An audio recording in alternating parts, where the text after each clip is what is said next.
الحمد لله رب العالمين الرحمن الرحيم مالك يوم الدين إياك نعبد وإياك نستعين اهدنا الصراط المستقيم صراط الذين أنعمت عليهم غير المغضوب عليهم ولا الضالين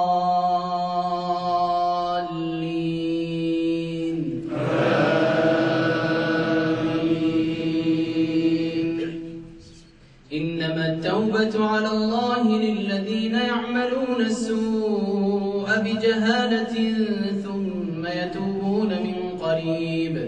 فأولئك يتوب الله عليهم وكان الله عليما حكيما. وليست التوبة للذين يعملون السيئات حتى إذا حضر أحدهم الموت قال إني تبت الآن ولا الذين يموتون وهم كفار أولئك أعتدنا لهم عذابا أليما. يا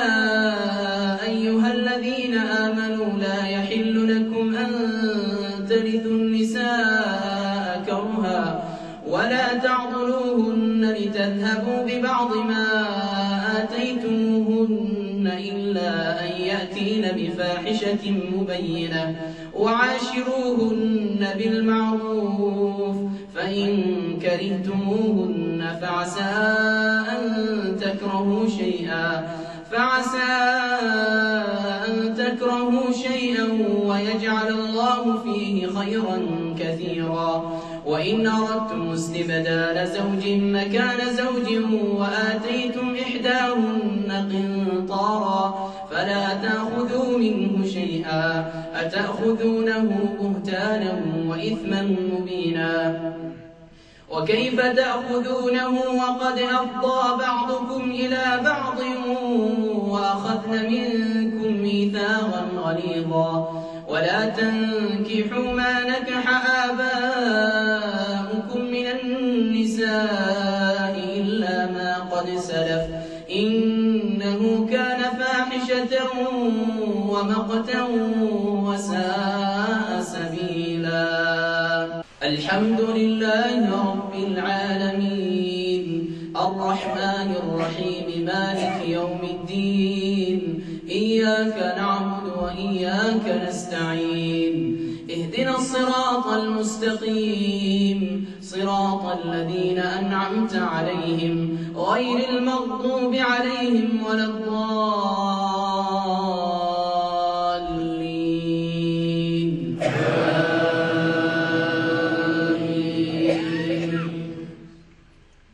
حرمت عليكم أمهاتكم وبناتكم وأخواتكم وعماتكم وخالاتكم وبنات الأخ وبنات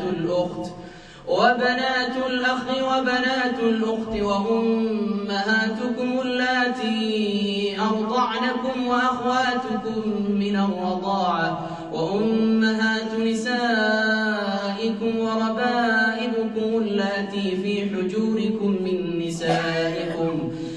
نسائكم اللاتي دخلتم بهن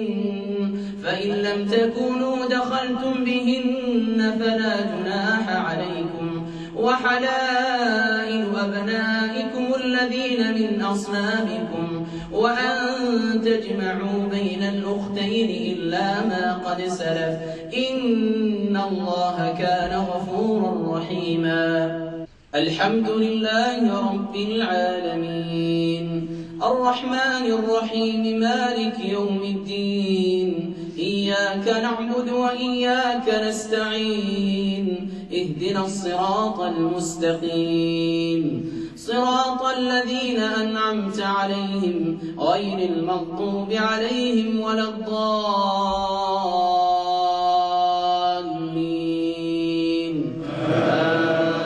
آمين. والمحصنات من النساء إلا ما ملكت أيمانكم كتاب الله عليكم وأحل أحل لكم ما وراء ذلكم أن تبتغوا بأموالكم محسنين غير مسافحين فما استمتعتم به منهن فآتوهن أجورهن فريضة ولا جناح عليكم فيما تراضيتم به من بعد الفريضة إن الله كان عليما حكيما ومن لم يستطع منكم طولا أن ينكح المحصنات المؤمنات فمما ملكت أيمانكم من فتياتكم المؤمنات والله أعلم بإيمانكم بعضكم من بعض فانكحوهن بإذن أهلهن وآتوهن أجورهن بالمعروف محصنات غير مسافحات ولا متخذات أخدان فإذا أحصن فإن أتين بفاحشة فعليهن نصف ما على المحصنات من العذاب ذلك لمن خشي العنة منكم وأن تصبروا خير لكم والله غفور رحيم يريد الله ليبين لكم ويهديكم سنن الذين من قبلكم ويتوب عليكم والله عليم حكيم والله يريد أن يتوب عليكم ويريد الذين يتبعون الشهوات أن تميلوا ميلا عظيما يريد الله أن يخفف عنكم وخلق الإنسان ضعيفا يا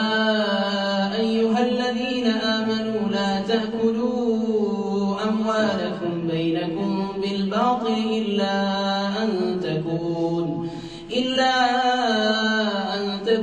تجارة عن تراض منكم ولا تقتلوا أنفسكم إن الله كان بكم رحيما ومن يفعل ذلك عدوانا وظلما فسوف نصليه نارا وكان ذلك على الله يسيرا إن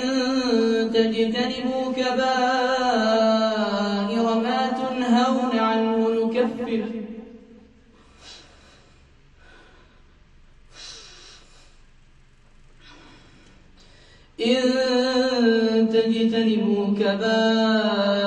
ما تنهون عنه نكفر عنكم سيئاتكم وندخلكم مدخلا كريما ولا تتمنوا ما فضل الله به بعضكم على بعض